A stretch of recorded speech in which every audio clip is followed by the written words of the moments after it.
इस सेशन में हम लोग पढ़ेंगे इंटरमीडिएट कोड्स को किस तरीके से लिख सकते हैं। ओके, तो इंटरमीडिएट कोड लिखने के एक नॉन लीनियर तरीका है, एक लीनियर है। नॉन लीनियर में है आप सिंटैक्स ट्री का रिप्रेजेंटेशन करते हैं, वो एक तरह का इंटरमीडिएट कोड है, या डैग की तरह लिखते हैं, वो एक इंटरमीडिएट। डैग क्या है? डायरेक्टेड असाइक्लिक मीन्स ग्राफ होता है, उसकी फॉर्म में लिखते हैं, तो वो भी एक क्या है? इंटरमीडिएट कोड लिखने का तरीका है। एक पोस्ट फिक्स नोटेशन है, वो भी इंटरमीडिएट कोड लिखने का तरीका है। And the last one is 3 address codes, ये भी क्या है? इंटरमीडिएट कोड लिखने का एक तरीका है।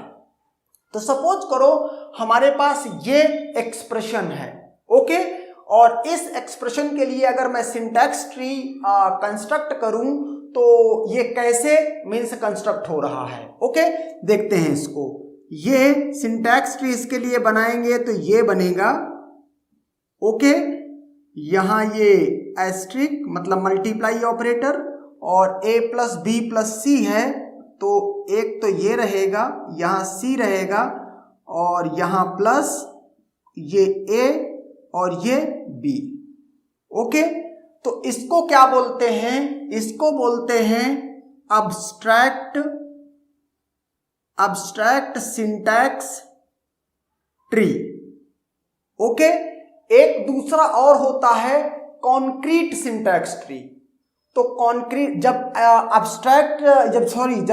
सिंटैक्स ट्री बोलते हैं, डिफॉल्ट उसका मतलब है कि अब्स्ट्रैक्ट सिंटैक्स ट्री की बात की जा रही है। ओके, तो आपका ट्री इस तरीके का बनेगा। लेकिन अगर मैं कह दूं concrete syntax tree, okay, concrete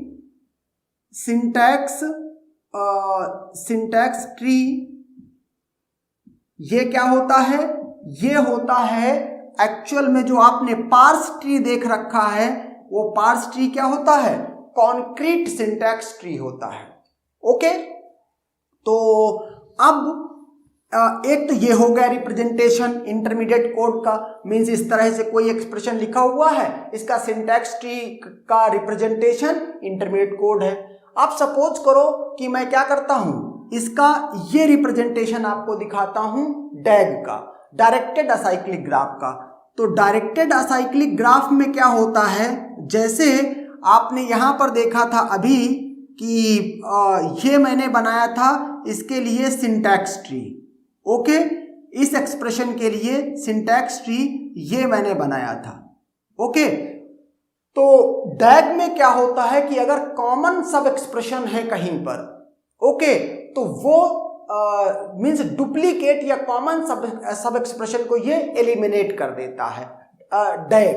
okay, एक तरह का कह लो ऑप्टिमाइजेशन है ये, code means machine independent code optimisation है।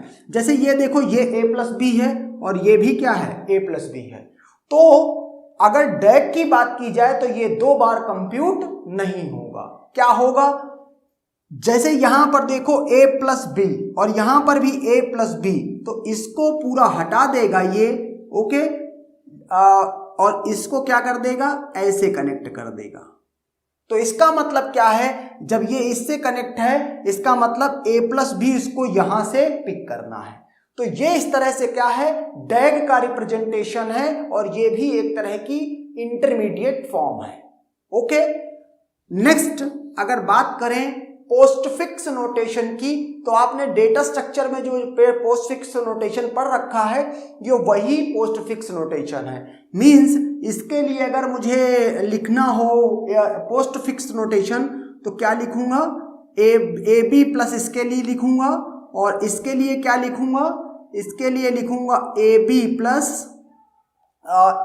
Plus C plus. ओके, और सब कुछ कंटिन्यूटी में आ जाए, ये स्टार इस तरह से, बीच में कोई स्पेस नहीं है। तो इस तरह से ये क्या है? इस एक्सप्रेशन का पोस्टफिक्स नोटेशन है। यहां पर इसमें मैंने एसोसिएटिविटी प्लस ऑपरेटर की लेफ्ट एसोसिएटिविटी को ध्यान में रखते हुए इसको कन्वर्ट किया। तो ये जो पोस्टफिक्स नोटेशन है ये, ओके, ये क्या है? एक तरह की इंटरमीडिएट फॉर्म है। ओके, लेकिन जितने भी हमने ये पढ़े हैं, चाहे सिंटैक्स ट्री का रिप्रेजेंटेशन हो, चाहे डैग का, चाहे पोस्ट फिक्स का, ये इतने यूज में नहीं है। जो सबसे ज्यादा यूज में है आज की डेट में वो है 3 एड्रेस कोड। ओके, तो 3 एड्रेस कोड का हम यूज करेंगे। 3 एड्रेस कोड में होता क्या है कि कोई भी इंस्ट्रक्शन हो एटमोस्ट 3 एड्रेसेस वो यूज कर सकती है। अब जैसे ये स्टेटमेंट लिखा हुआ है, अब मुझे क्या करना है, इसका 3 एड्रेस कोड लिखना है। तो देखो कैसे लिखा जाएगा, इसमें टेम्परेरी वेरिएबल्स का यूज भी किया जाता है। तो मैंने क्या किया, a+b को T1 मीन इसको सम किया और एक T1 वेरिएबल में डाल दिया। कितने एड्रेस हैं, 1, 2 और 3, तो अभी 3 एड्रेस कोड है। यहां से इसको क्या करूंगा, T2 equal to a+b, T3 equal to क्या, T2 प्लस c। ओके, और इसके बाद T4 इक्वल टू क्या, T1 इंटू और क्या करूंगा, T1 इंटू T3।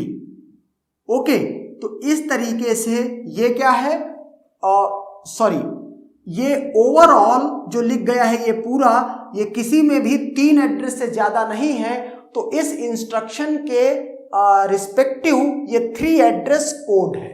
ओके, तो इंटरमीडिएट कोड लिखने का ये सबसे फेमस मीन्स तरीका है और हम इसी को यूज करेंगे। Okay, and that's